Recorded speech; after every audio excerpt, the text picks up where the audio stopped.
No więc właściwie tutaj mogę tak to jakby zakończyć krótko, że po śmierci Artura oczywiście zostałam sama, bo córka jest w Stanach nadal. I tam pracuje i żyje i tam wyszła za mąż, ale nigdy się nie skarżyła na samotność, bo ona jest naprawdę potrzebna pisarzowi. Tylko niepotrzebna jest samotność taka, która nie pozwala nam, która wynika z odrzucenia społecznego, ale o tym nie mówię. Mówię o takiej, która jest wyborem i w sensie literackim to jest zawsze wybór.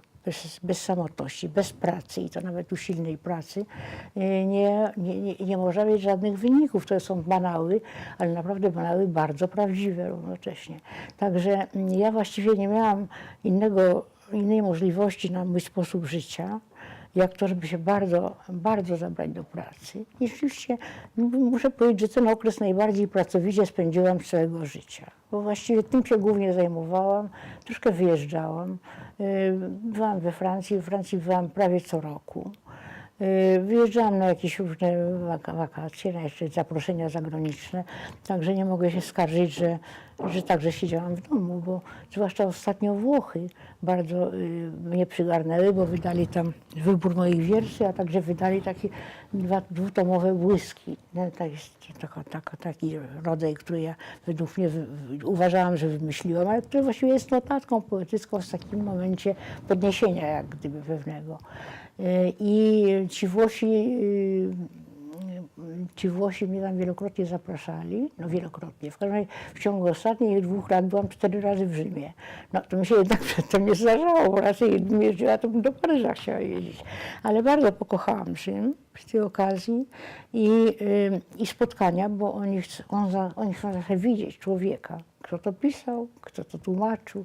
Także miałam te spotkania w Instytucie Włoskim, który jest naprawdę świetnie prowadzony w tej chwili i dyrektor zaprasza różnych pisarzy, zaprasza artystów, naprawdę stara się pokazać polską kulturę i muszę powiedzieć, że on pełną tak trochę zaszczepił tę Polskę Włochom, bo oni sobie w ogóle przypomnieli, że przecież po pierwsze, że Włosi ich wyzwalali, że Polacy ich wyzwalali także, prawda? Potem, że zostało bardzo wielu Polaków, którzy się pożenili z Włoszkami. To są także te związki. No a poza tym jakoś z Włochami się wszyscy dobrze rozumiemy. Także to jest taki kraj, który na ogół bierze wszystko lekko. W życiu przynajmniej. Taka jest jakaś swoboda życia, której można im pozazdrościć. No ale my mamy powody, żeby ta swoboda była troszkę mniejsza.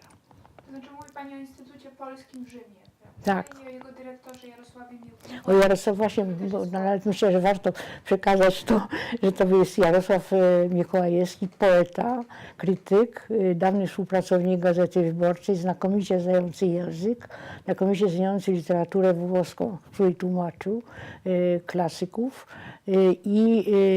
który nie ustaje w pracy, tak strasznie, tak bardzo zapalonego człowieka, to ja nie wiem, no może to jest drugi człowiek w moim życiu, którego widzę, który tak naprawdę chce pracować i wie, po co pracuje. Wygłosiłam.